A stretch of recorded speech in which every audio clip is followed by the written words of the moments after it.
আমি এখন আছি বাংলাদেশের সবচেয়ে আইকনিক রেল স্টেশনে। So welcome to the first episode of Cox's Bazar.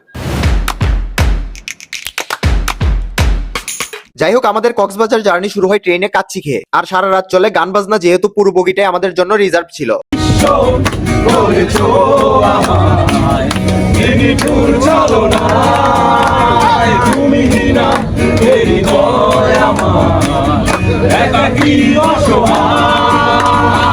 সকাল 7টায় আমরা পৌঁছাই কক্সবাজার রেলওয়ে স্টেশনে।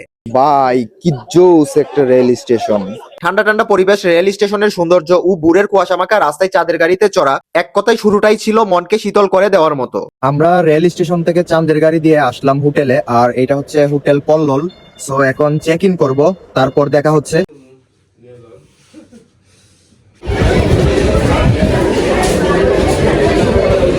Good morning from Cox's Bazar. আমরা এখন আছি লাবণী বিচে, আর একটু আগেই মাত্র হোটেলে চেক ইন করে আসলাম। এখন একটু বিচে ঘোরাফেরা করতেছি, তারপর মেবি একটু পরে পানিতে নামতে পারি। আর আমাদের নেক্সট প্ল্যান হচ্ছে দুপুরে লাঞ্চ করে যাব মেরিন ড্রাইভে। যদিও এখন বাজে সকাল 9:30, মানুষের পরিমাণ মোটামুটি হিউজ।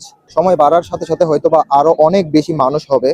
সকালবেলা ট্রেন থেকে নামার সময় এত পরিমাণে ঠান্ডা আর কুয়াশা ছিল, কিন্তু এখন রোদ উঠে গেছে। সমুদ্রের ঢেউ আপনার মনকে একদম শীতল করে দিতে বাধ্য। ডিসেম্বর মাস যদি কক্সবাজার নাই আসি, তাহলে এই মাসটা কখনোই পূর্ণতা পাবে না। এইদিকে কলিগরা সবাই ছবি তুলতেছে। এইখানে অনেকগুলো টায়ার আছে, অনেক কালারফুল।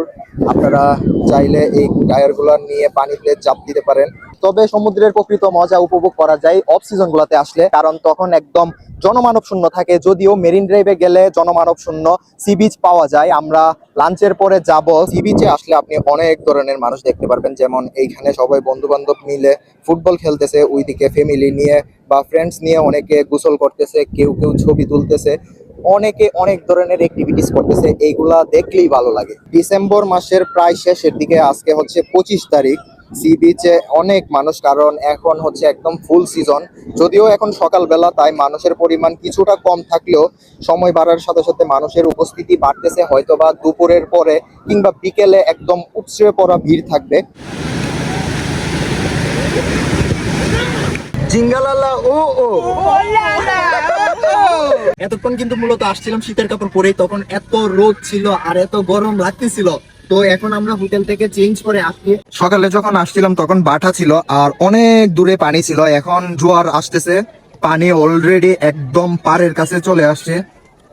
আমরা অলরেডি এই জায়গায় পানির উপর দিয়ে হাঁটতেছি, যাচ্ছি একদম মেইন বিচে। পানিতে নামার প্ল্যান আছে সবার। পানির ঢেউয়ের সাথে সাথে বিচে শুধুই জেলিফিশের মেলা, চারদিকে শুধুই জেলিফিশ।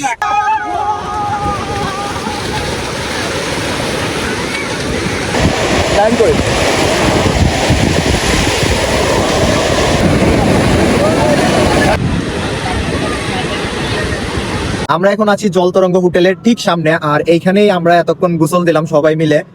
এত ঠান্ডা লাগতেছে, এখন রোদ আছে তবে ঠান্ডার পরিমাণটা খুব বেশি। পানি থেকে ওঠার পর থেকে ঠান্ডাটা আরো বেশি লাগতেছে।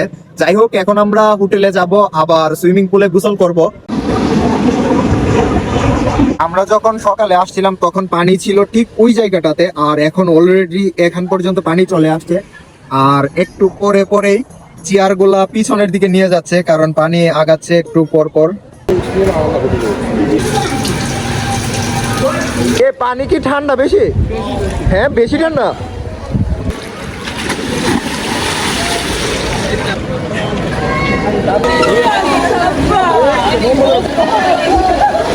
সুইমিং পুলের পানি এত ঠান্ডা যে সবাই কাঁপতেছি বসে বসে।